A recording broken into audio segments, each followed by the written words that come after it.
শাহরুখ খান ও গৌরী খান বলিউডের অন্যতম জনপ্রিয় শক্তিশালী দম্পতি। শুধুমাত্র পারিবারিক জীবন নয়, পেশাদার ক্ষেত্রেও দুজনেই সফল। গৌরী খান শুধুমাত্র শাহরুখের জীবনসঙ্গী নন, একজন প্রতিষ্ঠিত ব্যবসায়ী। তার আয়ের উৎস শুধুমাত্র স্বামীর ব্যবসার উপর নির্ভরশীল নয়, বরং তিনি নিজেই ১৬০০ কোটির মালিক। গৌরী খান একজন স্বনামধন্য ইন্টেরিয়ার ডিজাইনার। তার প্রতিষ্ঠিত গৌরী খান ডিজাইনস ভারত জুড়ে বিশেষভাবে পরিচিত। ২০২৪ সালে তিনি একটি স্বপ্নের রেস্তোরাঁও চালু করেছেন, যার নাম তরি। এই রেস্তোরাঁয় ইন্টেরিয়র ডিজাইন সম্পূর্ণ নিজের হাতে করেছেন তিনি।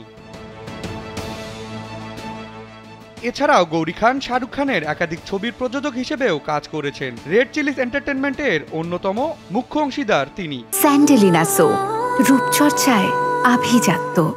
শাহরুখ খানের সিনেমা ফ্লপ হলে তা শুধু শাহরুখকেই নয়, গৌরী খানকেও সরাসরি প্রভাবিত করে। জি সিনে অ্যাওয়ার্ডস ২০২৪-এ পুরস্কার গ্রহণের সময় কিং খান বলেন, আমার ছবি চললে গৌরী খানের উন্নতি হয়, আর ছবি না চললে সেই ধাক্কা সামলাতে হয় তাকেই। অর্থাৎ স্বামীর ক্যারিয়ারের ওঠানামার প্রভাব সরাসরি গৌরী খানের ব্যবসায় পড়ে।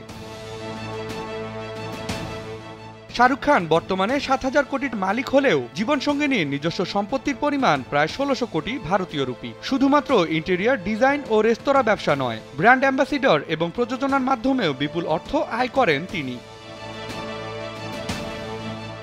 এই তারকা দম্পতি একে অপরের প্রতি অগাধ বিশ্বাস ও শ্রদ্ধা রাখেন। ব্যবসায়িক সাফল্যে স্বামী সবসময় পাশে থেকেছেন। ৩ সন্তান আরিয়ান, সুহানা ও আব্রাহামের প্রতি দায়িত্বশীল অভিভাবক তারা। পারিবারিক ও পেশাদার জীবনের সমন্বয় বজায় রেখে আজও বলিউডের অন্যতম আদর্শ দম্পতি তারা। শুধুমাত্র ব্যবসা নয়, তিনি তার প্রতিভা ও কঠোর পরিশ্রমের মাধ্যমে নিজেকে বলিউডের অন্যতম সফল নারী উদ্যোক্তা হিসেবে প্রতিষ্ঠিত করেছেন। বিনোদন ডেস্ক, কালবেলা।